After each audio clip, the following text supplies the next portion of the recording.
Muy bien. Entonces, el ejemplo 1.5 habla acerca de considerar el movimiento libre en el plano XY de un péndulo compuesto que consta de una barra infinitamente rígida. Ojo que aquí sí vamos a tener rigidez infinita. Y está suspendida en cierto punto determinado que se denomina como origen, donde la longitud de la barra es igual a L. La masa de esta procedería a ser M distribuida de manera uniforme. Y también tenemos que el ancho de esta barra es uniforme. El ancho es B y el espesor es T. El desplazamiento angular de la línea central del péndulo, medida desde el eje y se indica mediante un ángulo teta en función del tiempo. ¿Sí? Entonces, piden que determinemos la ecuación que va a controlar el ángulo teta en función del tiempo. Como inciso B, que se pueda linealizar una ecuación para ángulos pequeños. Ojo que normalmente va a aplicar para ángulos pequeños debido a que ya cuando se superan pues, los 90 grados, en realidad la barra como tal, en vez de estar oscilando, ahí sí empieza a rotar. ¿Sí? Entonces, cuando se sale de su cuadrante normalmente, pues es lo que tendería a suceder. También piden que se determine la frecuencia natural de las oscilaciones pequeñas. Bueno, entonces, empezando con el primer inciso, nosotros tendríamos que determinar algún momento de inercia alrededor del origen, ¿sí? Entonces, la ecuación que define directamente este tipo de inercias para barras similares a esta, aparece en el libro de Chopra en el apéndice número 8.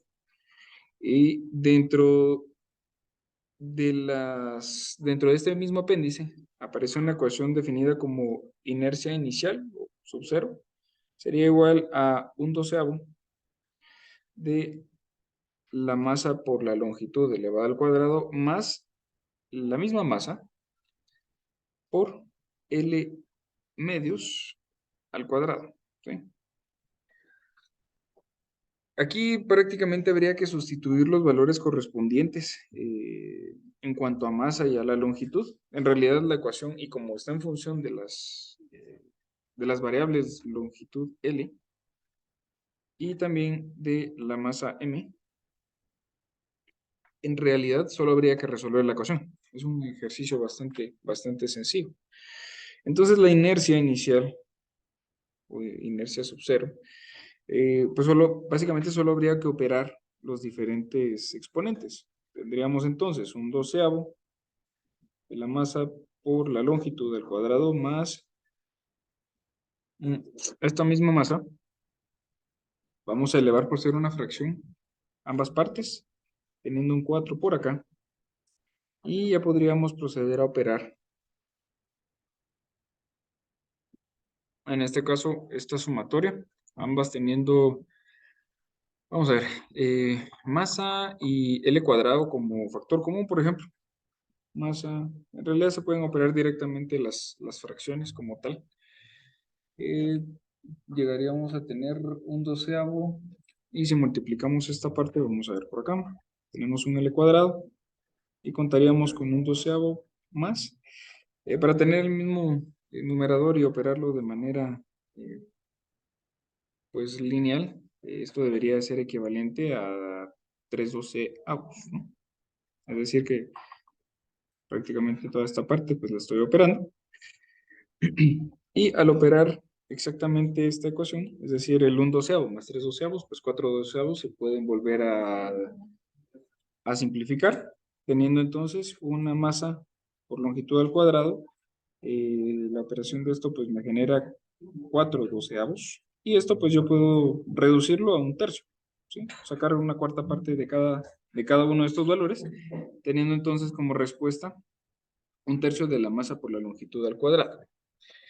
Esta sería entonces la ecuación que solo ameritaba pues sustituir las diferentes variables.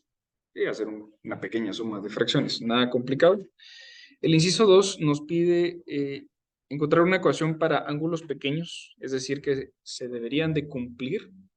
Perdón. Linealizar la ecuación C. Entonces, nosotros tenemos acá. Y determine la... Ok, vamos a ver. Primero voy a resolver el inciso 2 con un pequeño... Vamos a ver por acá. Si yo tengo un diagrama de cuerpo libre, donde estos son los ejes, y yo cuento con la barra de esta manera,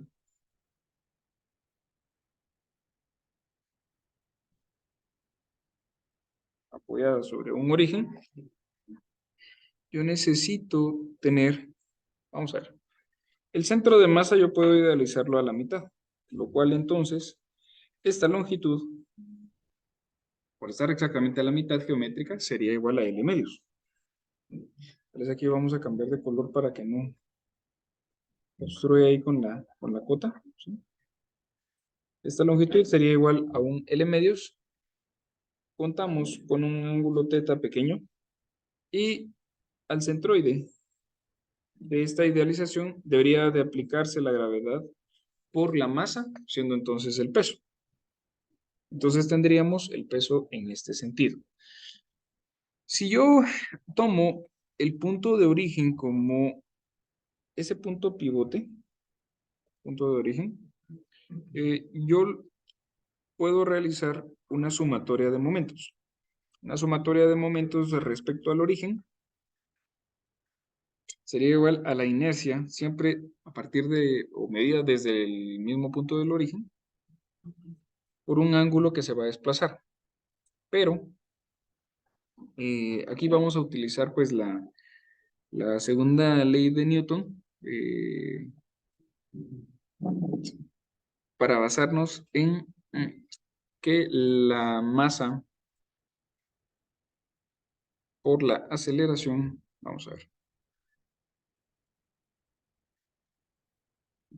voy a empezar a utilizar aquí la aceleración de desplazamientos angulares para poder resolver este sistema. Entonces yo tengo acá el momento que está actuando, ¿sí? Sobre o respecto a mi origen, perdón, yo debería de obtener este brazo de palanca que está proyectado entre origen y el centroide que está actuando. Pero yo sé que tendría, obviamente por la mano derecha, un sentido de giro negativo. Entonces, aquí empiezo ubicando como signo negativo el momento que va a producir ese peso. Luego tengo un brazo de palanca, recuérdense que pues, cualquier momento va a ser un brazo por la fuerza aplicada. La fuerza aplicada en este caso sería masa por gravedad. Y el brazo por ser un cateto adyacente sería entonces la hipotenusa. Vamos a ver, esto debería multiplicarlo por la hipotenusa equivale a L medios y debería de resolverlo yo con seno del ángulo. Sí, esa sería la medida, digamos que es la que está en color naranja. Vamos a subrayar por acá. Es tras resolver un triángulo rectángulo como tal. Y yo en este caso sé, por la ecuación o el inciso anterior, que la inercia desde el punto de origen, perdón, yo les había mencionado inercia inicial, disculpen ustedes, os observo, pero es la inercia medida a partir del punto de origen. Nosotros tendríamos acá que esta equivale a un tercio de la misma masa por la longitud al cuadrado. Esta proviene de acá. Y yo, esta procedería a multiplicarla por la segunda derivada del desplazamiento angular en este caso. Si yo resuelvo para, para el ángulo θ, que es lo que me piden ya el inciso, es decir, para los ángulos pequeños, primero yo debo de resolver esta pequeña ecuación, ¿sí? Podría haberse hecho con fuerzas, permítanme, vamos a ver. No, tal vez con fuerzas como tal no. Solo podría resolverse esta por momentos, ¿sí? Entonces, precisamente por ello hay que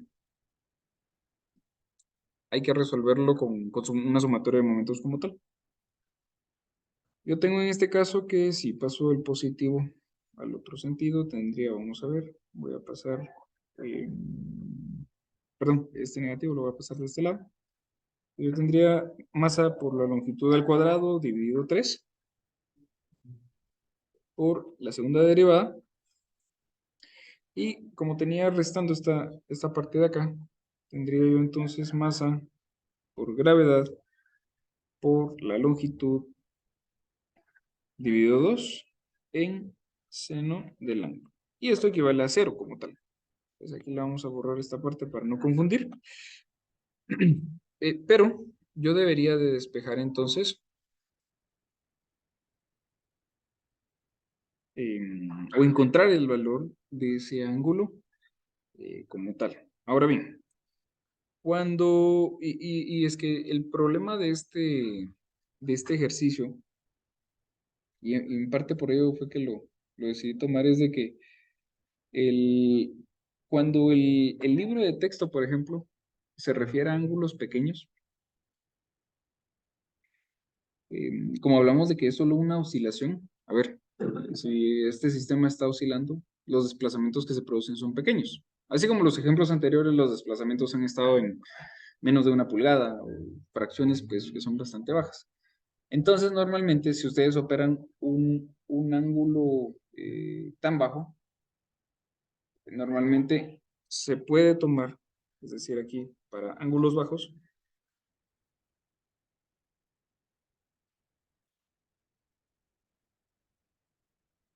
digamos que para ángulos pequeños, entonces normalmente, y esto pues pasa frecuentemente en los libros de matemática, es de que se puede asumir que el ángulo, tanto un coseno como un seno, es aproximadamente parecido a un ángulo teta, ¿sí? Cuando son ángulos tan pequeños, porque el desplazamiento que se produce es muy bajo. Es decir, obviamente aquí está exagerado, pero es decir que el cateto opuesto se parece mucho a la hipotenusa, por la oscilación tan bajita que es. Hablemos de que si le pusiéramos números a esta parte, aquí podríamos tener una fracción de pulgada, por ejemplo, lo cual produce un cateto adyacente muy parecido a una hipotenusa. Perdón, aquí no aplicaría para coseno, ¿sí? Entonces, luego de ello, vamos a ver, teniendo este valor, para no tener problemas con al momento de despejar el ángulo teta, nosotros podríamos sustituirlo. Entonces, vamos a ver acá. En la primera parte de la ecuación teníamos masa por la longitud al cuadrado dividido 3 por la segunda derivada, ¿sí? O la aceleración a nivel angular que existiría en este sentido, menos la misma masa por la gravedad, longitud dividido 2 por un ángulo teta. Y esto pues se iguala a cero. Si nosotros sacáramos como un factor común la masa y la longitud, lo que tendríamos sería masa por la longitud. Aquí habría que multiplicar nuevamente por longitud, la segunda derivada del desplazamiento angular, dividido 3 menos, masa ya se fue, gravedad, L aquí ya salió eh, como tal. Y aquí podríamos dividir sobre 2. Y esto pues multiplicado también por el ángulo teta. Podemos pasar perdón, a dividir el factor común, con lo cual pudiera quedar como L dividido la segunda derivada sobre 3 menos gravedad por ángulo sobre 2. Si los ángulos no fueran bajitos, no fueran pequeños, en este caso, digamos que si no hubiéramos tomado este valor asumido, en este caso deberíamos de haber tomado directamente esta parte y no haber despejado o haber sustituido el valor de seno. Ahora bien, el problema está en que por la forma en la que se resuelven normalmente los problemas de dinámica de estructuras, si se han dado cuenta, nosotros normalmente hemos manejado unas ecuaciones que van generando una forma muy parecida a esta, con una segunda derivada, una constante de amortiguamiento por la primera, y luego un K por X, un K por desplazamiento, perdón. Todo esto en función del tiempo, ¿sí? Tiempo, tiempo, tiempo. Esto igual a cero. Entonces, obviamente, como el problema o el libro está planteando en el enfoque de este tipo de ejercicios para resolver en la misma forma, y ojo que aquí todavía no es un sistema amortiguado, pues esta parte se iguala a cero. Entonces, lo que busca el libro como tal es tratar de generar ¿cómo se llama? Un esquema o una estructura de ecuación muy parecida a la que nosotros hemos estado manejando. Entonces, de esta manera nosotros podríamos linealizar, así es como se le diría al verbo, de llegar a ese tipo de estructuras, eh, la ecuación para ángulos pequeños. Y en el caso de la figura 1.6, a ver, como es una figura triangular, entonces lo que sucede es de que al momento de ubicar algún centro de masa, simplemente pues estaría desfasado. Por ser un triángulo, y pues si se saca y se hace proporcional y demás, la ubicación acá debería estar aproximadamente, perdón, a 2 L tercios, ¿sí? De, de, ¿cómo se llama? Del origen. Entonces, sería la única variación entre el ejercicio, por ejemplo, 1 y 6, ¿sí? Así que el punto de referencia y el inciso, el último inciso, que es determinar la frecuencia natural de las oscilaciones pequeñas. En este caso, lo que es, vamos a ver acá, voy a resolver adelantito otro también. Lo que es en este caso es que las frecuencias angulares naturales, yo sé que equivalen a la ecuación correspondiente a K sobre M. Entonces, en este caso, yo tengo acá la rigidez sobre la masa. Yo sé que la masa, pues ya está dada dentro del mismo sistema, ¿sí? Y en este caso, vamos a revisar. Hemos conversado que vamos a ver, por ejemplo, la estructura, tal vez, creo que tengo otro ejemplo, permítanme, vamos a ver.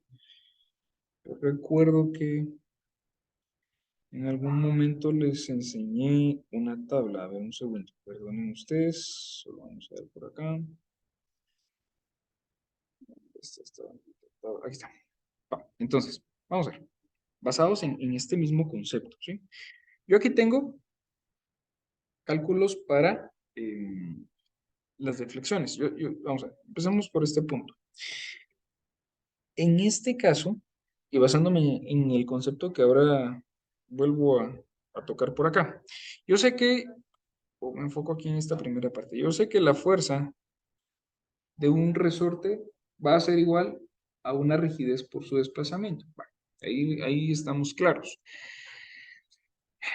Normalmente vamos a tener alguna referencia, o si en algún caso el examen o el problema o el libro no lo especifica dentro del planteamiento de su problema, pues normalmente tenemos estas tablas de apoyo.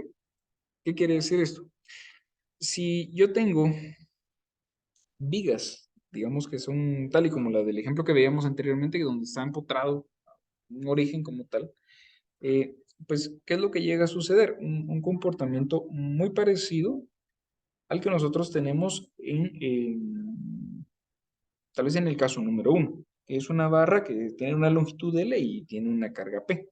Solo que en este caso no es una carga P como tal, sino que es una carga distribuida. A lo mejor el caso más cercano pudiera ser el número 2 que tenemos por acá. Entonces, ¿qué va a pasar? Que deberíamos de estar utilizando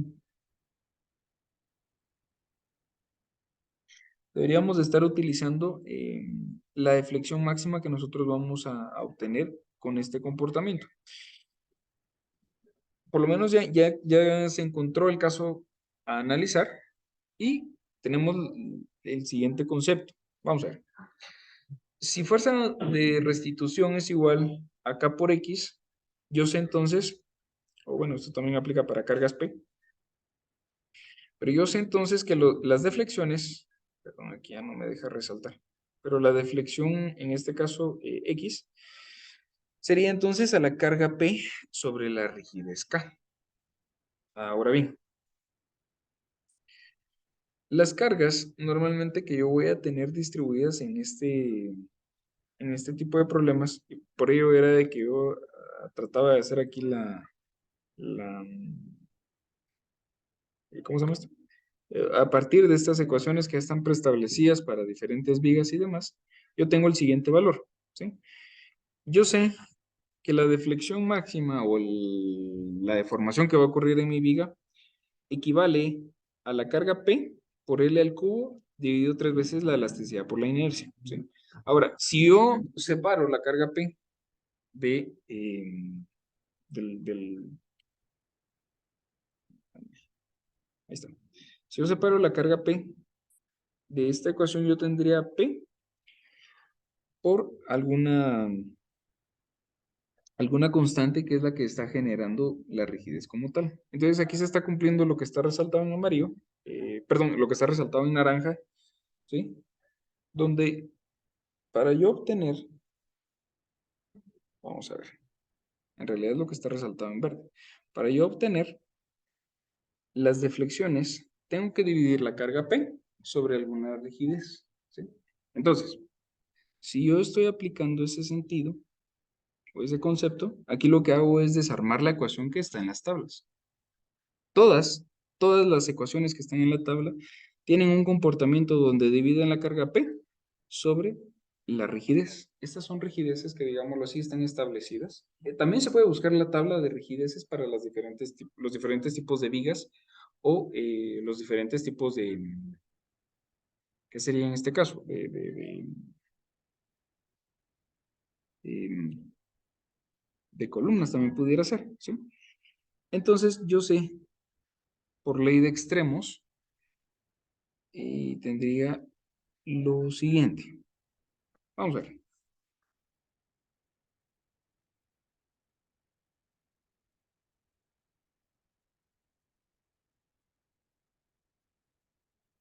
Para yo llegar al resultado que está en la columna de deflexión máxima, yo tendría que haber tenido P sobre, y aquí ocurre lo siguiente, yo cuento con los extremos, aquí tendríamos un L al cubo, ¿sí? Es básicamente darle vuelta a esta parte, ¿sí? 3 veces elasticidad por inercia. Entonces, cuando yo multiplico P sobre 1, ahora en líneas color rojo, multiplico P con L al cubo, y luego mi denominador, o pues ahí sí que los extremos y luego los valores que están al centro de la fracción, obteniendo entonces los resultados que están en el círculo en color rojo, ¿sí? Quiere decir que la rigidez es menos 3 veces la elasticidad por la inercia dividido la longitud del cubo. Entonces, con ello yo puedo, ahora, pues ahí sí que girando esta misma rigidez, es el mismo proceso. Yo obtendría que la rigidez para esta viga es 3 veces la elasticidad por la inercia dividido la longitud, entonces elevada al cubo. Basándome en este concepto, en el cual la barra está empotrada directamente sobre su apoyo, que es lo que me decía el libro de, vamos a ver, basándome en el esquema del libro de texto, vamos a ver, eso está como capítulo 1. Vamos a dejar aquí en aquí está. Bueno, entonces, recuérdense que pues, no hablan directamente de que yo tenga alguna, ¿cómo se llama esto? Algún otro tipo de anclaje. Voy a asumir de que está empotrada directamente en el punto de origen O. Entonces, siendo así, y basándome en la tabla, yo puedo definir que la rigidez K equivale a elasticidad por inercia. Vamos a ver. Bueno, ahí tenía un sentido negativo, porque era el sentido en el que estaba deflectando, pero esto sería el equivalente a elasticidad por inercia sobre L al cubo, y aquí creo que teníamos un 12, si no mal recuerdo.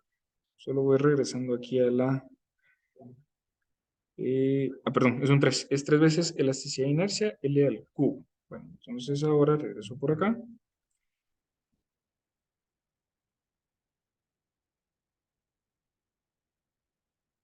3, ¿no? Perdón, perdón. Vamos a ver por acá. Ok. Tenemos 3 como numerador. Entonces, sí, perdón. Numerador les digo y está aquí como denominador.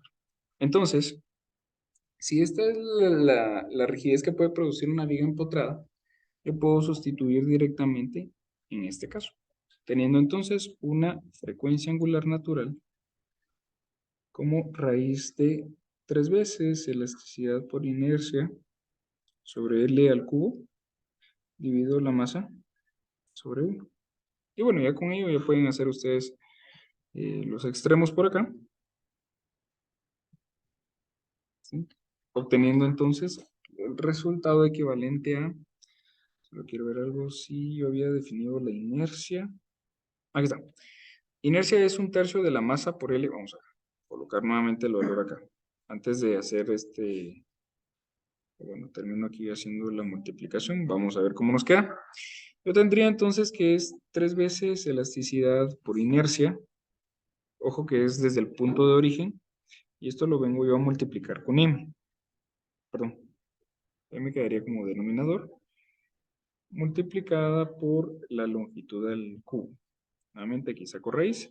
Pero yo también sé que la inercia, aquí desde ir armando la ecuación, yo sé que también la inercia inicial equivale a masa por L al cuadrado dividido 3, definido en el inciso A. Entonces, vamos a seguir desarmando aquí la ecuación. Voy a hacer un poquito más grande aquí la raíz. Yo tendría 3 veces elasticidad por masa L al cubo. Y voy a sustituir ahora la inercia teniendo entonces masa por L al cuadrado sobre 3. ¿Qué procede? Voy eliminando. Se elimina completamente esta. Sí. Y yo tendría en función de ¿cómo se llama eso? O ya directamente de las diferentes ecuaciones. Yo tendría que equivale a la raíz de elasticidad directamente sobre L. ¿Sí? Por la definición y por asumir, esto es debido a que se asume un empotramiento.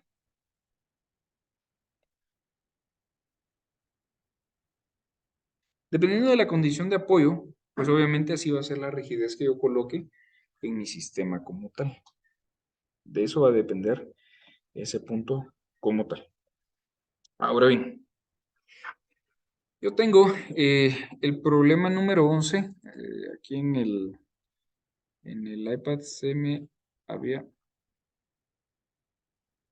olvidado, perdonen ustedes, copiar la descripción, pero ahora se...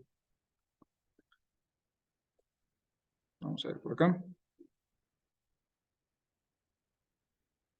A ver, un segundo, disculpen ustedes. Tengo yo para un problema, digamos, el 1. Perdonen, perdonen. Vamos a ver por acá.